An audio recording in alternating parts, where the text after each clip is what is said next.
Hey everybody. I just started this YouTube channel, Retire to Teach, and I'm going to try to come up eventually with some type of maybe a longer speech on why I got interested in becoming a teacher or why I retired in the first place. But today I thought I would just do things kind of as they occur, kind of like a video diary, video blog. So today was my last day of volunteer chess club coaching, and it's my chess clock. And the reason it's relevant is you would think uh, that the the teacher recruitment programs or the teacher certification programs would be really interested in retired professionals. Maybe it's just where I live in the southeastern U.S. Because there are places. Let's see, there's a group in New York that has like a teaching fellowship. And out in the Bay Area, there's NCORE. Anyway, in Georgia, there's no such thing as that. So, the reason I'm bringing up Chess Club is because you have to start somewhere. For the most part, it seems to me that people are like kind of like a little suspicious, like, you're 65, you're a retired doctor. Of course, most people think like, oh, wow, you must be rich. Why don't you go to the beach? But for those of you who know me, I'm not really a sit by the beach person. And I like medicine, but after 35 years, I wanted to try something different. I'm happy I retired from it. I mean, it was a rewarding career, but I wanted to do something different.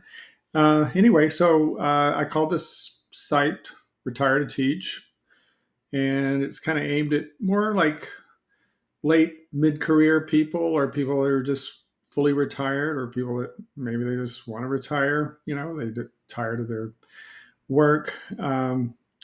Anyway, so today's topic is chess club, and in the broader sense, it's how do you know you want to be a teacher? Because I'm 65. Our daughter's 28. So the last time, gosh, she graduated high school in 2015.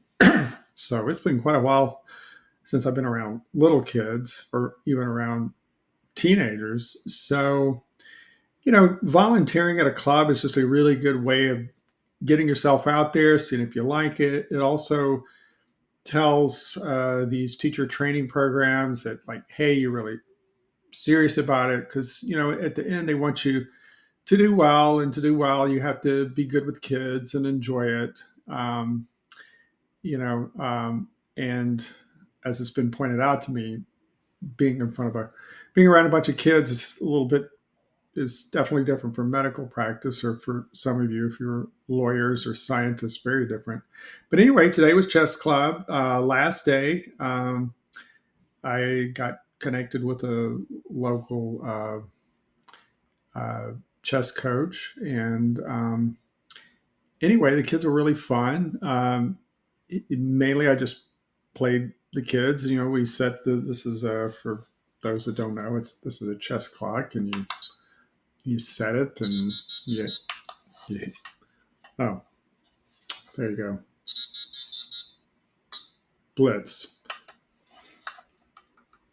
turn it off. Anyway, um, and yeah, it was fun. I mean, I'm planning on teaching high school, but it was really fun to be around little kids. I mean, there were two groups. One was a um, really big group at a local private school, mixture of boys and girls. But most of the kids after about age 8, it's mostly boys. And this club today was at a local elementary school, and pretty much just entirely, yeah, all boys, no girls. Too bad.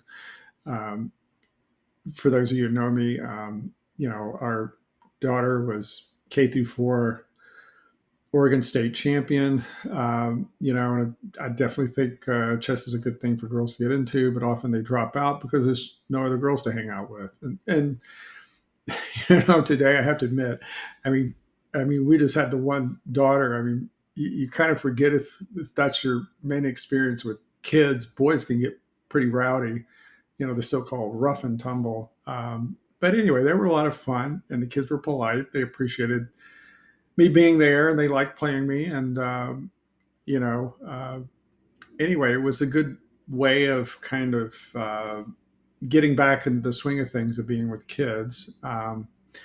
And so to sum it up, today this was certainly this is not, I don't know, it's not really a good first episode, and I'm going to go into more details on why I got interested in teaching. But the topic of the day is, if you're thinking about it, just try to, the first step is just volunteering, seeing if you like being around kids is your thing.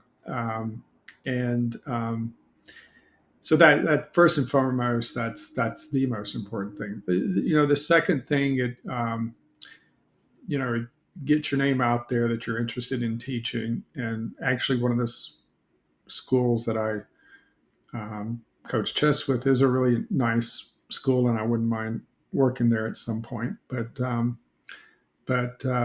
it also lets your future professors, when you get into the teacher certification program, it lets them know that you're really serious about working with kids. Yeah, and by the way, it's not like being it's no different from medicine. I mean, if you're going to be a doctor, you have to be able to have good rapport with your patients. Otherwise, it's not going to go well. But so it's similar mindset. So in the teaching world, numero uno is you got to like being with kids, and they have to kind of like being with you as well. Yeah, this was a lot of fun. Um, Stay tuned. I have the other way to enter into the teaching field is to do substitute teaching. A lot of teachers have suggested that. Boy, what an ordeal. A lot of applications, a lot of background testing, fingerprinting. Definitely is not like the 70s. For that matter, just this little chess club for the local, elementary school. It was a background test. For the private school, it was actually a big time corporate, verification company, where they look into your work history and police records and everything. So be prepared. But anyway, coming up in a couple of days, I'm going to do my first substitute teaching. I thought it'd be science, but it's actually going to be English as a second language class.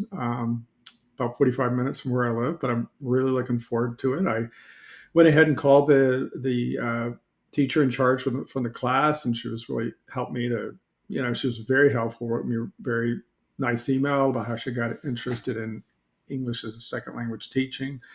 And apparently there's really a lot of different kids from all over the place, mostly Hispanic, but Brazilian, Ukrainian, and Haitian. So get to practice some French and some Spanish. Anyway, that's it for today. And I'm going to upload this and see how it goes.